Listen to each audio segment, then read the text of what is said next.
Listen, I've never told anyone this whole story. Not even my mom. I only told her half of it because she honestly wouldn't have survived the rest. But I'm going to tell you what actually happened. Pour yourself another cup of coffee because this isn't going to be quick. It happened 3 years ago when Derek and I went out to the Olympic Peninsula to celebrate our 5th wedding anniversary.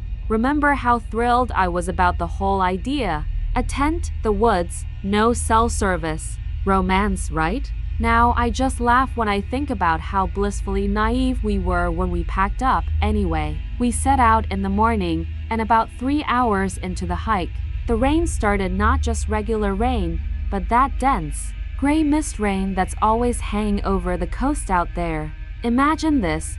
Your boots are squelching with every single step, and the jacket I bought specifically because it was waterproof was soaked through within an hour. And the forest there, it's not what you picture when you think of the woods. It hums. Something is constantly dripping. Something is creaking high up in the canopy.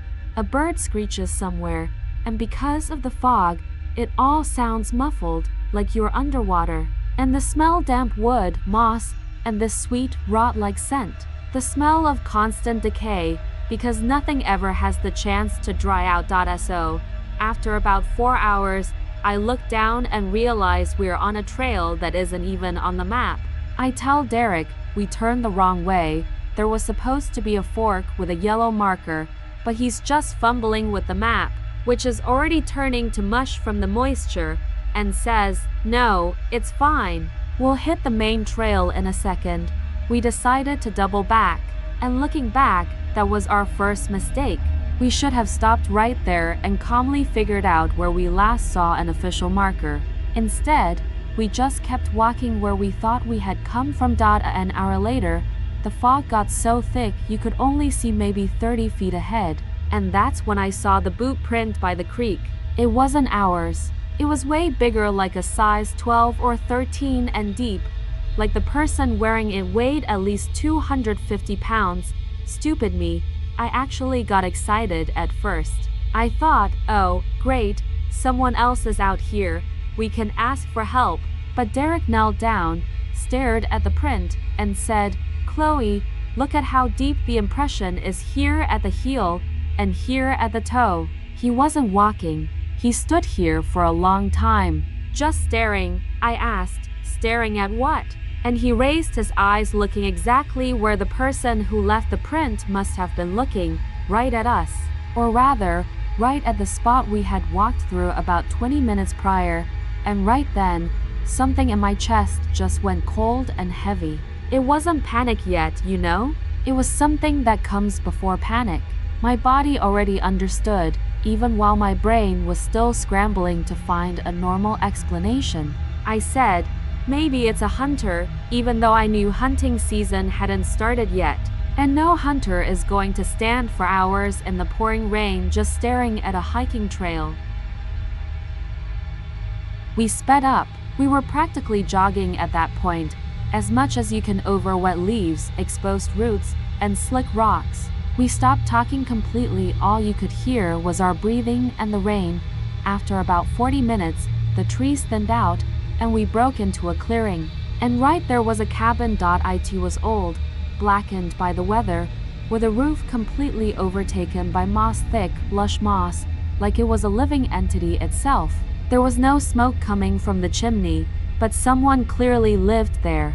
The windows were intact, and there was firewood neatly stacked by the door, freshly split, still showing pale yellow wood at the cuts. Derek whispered, "Someone's home." And our entire, civilized instinct is telling us, knock on the door, ask for help, get warm, get under a roof. Maybe they have a radio. I actually took a step forward, but then I saw it carved into the wooden siding just above the door. It wasn't a word or some kind of symbol, just tally marks, short parallel lines cut deep into the wood, dozens of them, maybe hundreds, arranged with this eerie, obsessive precision. I'll be honest with you, I didn't fully process what it meant at that exact second, but my body knew. I said quietly, barely a whisper, "Derek, we need to leave. Right now." We didn't make it. The door swung open. Slowly, with a groan, and in that dead silence of the woods, the creak sounded like a gunshot. A man was standing in the doorway, tall, heavily built, wearing filthy flannel, his beard tangled with bits of twigs. And do you know what the most terrifying part was? Not the clothes, not the beard, the eyes. He didn't look at us like a guy surprised by unexpected guests. He looked like a man who recognized us, like he had been waiting for us specifically, like he'd seen this exact scene play out 1,000 times before and knew exactly how it ended. Lost? He asked. His voice was incredibly raspy, like he hadn't used it in years. Derek tried to speak calmly, though I could feel his hand shaking violently in mine. Yeah, we're looking for the trail back to the trailhead. If you have a radio or a phone. The man shook his head, slowly, and he smiled, but the smile never reached his eyes. You know what I mean? No signal out here, not for 30 miles in any direction. Then he took a step forward, out of the cabin and into the clearing. And that's when I noticed the knife tucked into his belt, a hunting knife, as long as a forearm. And there were dark stains on his sleeve. Maybe dirt, maybe not. Come inside, he said. Dry off. I'll show you the way on the map. And right there, listen, that was the moment. I've replayed it in my head 1,000 times since. The moment where all my politeness, that social reflex, don't offend a stranger with your suspicion, don't be rude, almost shoved both of us right through that doorway, but my body reacted before my brain could override it. I said, thank you, but we really have to hurry, it's getting dark, and I took a step back. His expression didn't change, but his posture did. He shifted, tensing up like a predator right before it hits a sprint.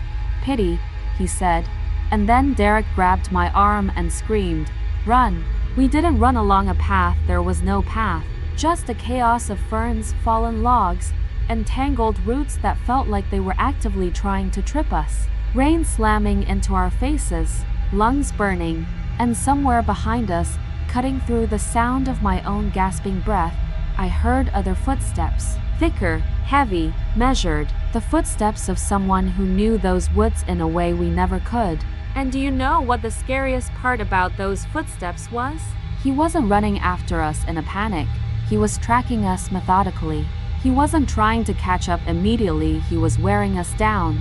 The way you hunt a deer, knowing that the prey will eventually tire out, but the hunter won't. Derek tripped over a root, went down hard, and cried out. He badly wrenched his knee. I stopped, pulling at his arm. Get up, please get up. My voice carried a sheer desperation I didn't even recognize as my own. He managed to stand, leaning heavily on me, and we kept moving, much slower now because his leg was giving out with every step. At one point he gasped, leave me. Chloe, I'm slowing you down. Just run, I said. No, and it wasn't some heroic, calculated decision. I didn't think of it as a brave sacrifice. It was just primal, visceral. The way a mother won't drop her child. The alternative literally didn't exist in my head. We hit the river by accident, mostly because it was the only thing guiding our flight down the slope. The water was raging from the rain, a churning, muddy brown, foaming over the rocks. I said, we have to cross, he said. The current's too strong. I yelled, we don't have a choice. We stepped into the water, the cold hit us like 1,000 needles piercing the skin all at once. Derek, with his bad knee, could barely keep his footing on the slick stones. Right in the middle, the current swept us sideways, and for a second, a long, agonizing second, I was certain we were going to drown right there. And the forest would swallow us up just as indifferently as any fallen tree. I lunged and grabbed a boulder. I managed to catch Derek by the collar, and inch by inch, we hauled ourselves onto the far bank, and then I turned around, and I saw him. He was standing on the opposite bank, right where we had just fled from, just watching us. He didn't enter the water, and you know what struck me then? It wasn't fear, it was relief, the very first bit of relief I'd felt all day, because I realized he was afraid of that river just as much as we were. He was just a man made of flesh and bone, bound by the same laws of physics and freezing cold. He wasn't some omnipotent monster. He was just a person. A broken, incredibly dangerous person, but a person with limits. We walked for another 2 hours, staying far back from the riverbank but using the sound of the water to guide us. Derek was limping badly, his teeth clenched in sheer agony. I walked right beside him, repeating a mantra in my head like a prayer. We are not going to die out here. We are not going to die out here.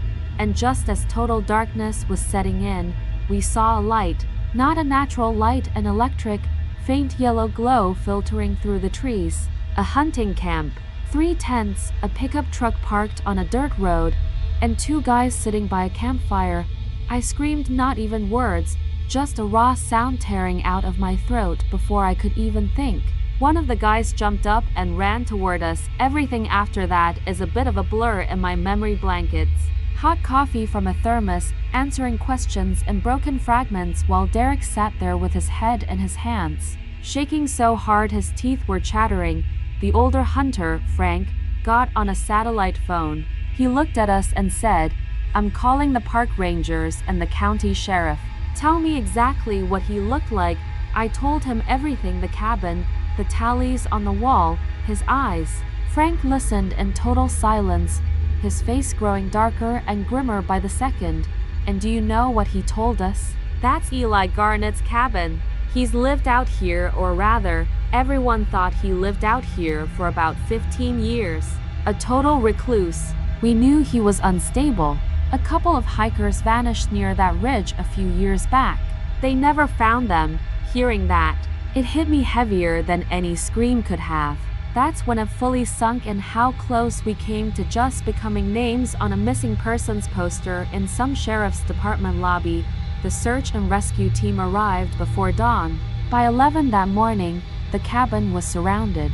He didn't put up a fight. They found him inside, in a state that the official report later described as severe psychosis compounded by prolonged isolation, and in the basement, they recovered personal belongings. According to the preliminary forensics, they belonged to at least 3 different people over the last decade. We got back to Seattle 2 days later. Physically, we were mostly fine, if you don't count Derek's torn ligament and the fact that I spent months flinching at every sudden noise and staying awake all night. We never went hiking together again. Not because the woods became some symbol of terror for me, but because that day taught me something simpler, yet far more unsettling. That all the confidence people carry when they step into the wild isn't based on actual knowledge. It's just an illusion. The illusion that the civilization you left behind somehow protects you wherever you go. I still remember that moment by the cabin, when basic politeness almost cost us our lives. When that social reflex, "don't insult a stranger with your suspicion," turned out to be far more lethal than the suspicion itself. And I remember the river. That brief, solitary flash of clarity in the middle of all the panic when I realized that no matter how terrifying the predator seems, he is still just a man, with his own fears, his own weaknesses, his own boundaries. The monsters in this world aren't immortal, and they don't know everything. We're usually just too terrified to notice it in time. The forest, you see, wasn't the enemy. It was just indifferent to our terror, indifferent to who survived and who didn't. The real threat, as always, was another human being. Someone whose mind had broken so profoundly that the wilderness became less of a sanctuary and more of a hunting ground.